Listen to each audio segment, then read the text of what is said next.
కొండా సురేఖపై చర్యకు బ్రేక్ ఎందుకు? క్రమశిక్షణ కమిటీ సిఫారసు చేసిన సీఎం మౌనమెందుకు? కొండా దంపతుల ధైర్యం వెనుక ఏముంది? కాంగ్రెస్ లో ఇప్పుడు ఇదే హాట్ టాపిక్. తెలంగాణ కాంగ్రెస్ లో మంత్రి కొండా సురేఖ వ్యవహారం ఇప్పుడు రాజకీయంగా హాట్ టాపిక్ గా మారింది. ముఖ్యమంత్రి రేవంత్ రెడ్డిపై కొండా సురేఖ కుమార్తె కొండా సుస్మిత చేసిన వివాదాస్పద వ్యాఖ్యలపై కాంగ్రెస్ క్రమశిక్షణ కమిటీ సీరియస్ గా స్పందించింది. సురేఖకు షోకాజ్ నోటీస్ ఇవ్వడం, ఆమె వివరణ తీసుకోవడం, వీడియో క్లిప్పింగ్లు, మీడియా కథనాలను పరిశీలించిన తర్వాత కఠిన చర్యలు తీసుకోవాలని కమిటీ సిఫారసు చేసినట్లు సమాచారం. అయితే ఇక్కడే అసలు ప్రశ్నలు మొదలయ్యాయి. ప్రతి అంశంపై దూకుడుగా స్పందించే సీఎం రేవంత్ రెడ్డి ఈ వ్యవహారంలో ఎందుకు మౌనంగా ఉన్నారు? కమిటీ సిఫారసు చేసినా ఇప్పటి వరకు తుది నిర్ణయం ఎందుకు రాలేదు?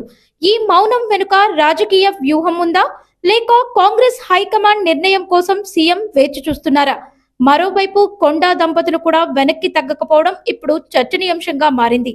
వరంగల్ రాజకీయాల్లో ఉన్న కొండా కుటుంబ ప్రభావమే దీనికి కారణమా, లేక అధిష్టానం తమపై కఠిన చర్యలు తీసుకోదనే ధైర్యమా? అయితే ఒక విషయం మాత్రం స్పష్టం. క్రమశిక్షణ కమిటీ సిఫారసు చేసినంత మాత్రాన మంత్రి పదవి నుంచి తొలగింపు జరిగినట్లు కాదు. తుది నిర్ణయం కాంగ్రెస్ అధిష్టానం తీసుకోవాల్సి ఉంటుంది. అందుకే ఇప్పుడు అందరి చూపు ఢిల్లీ వైపే.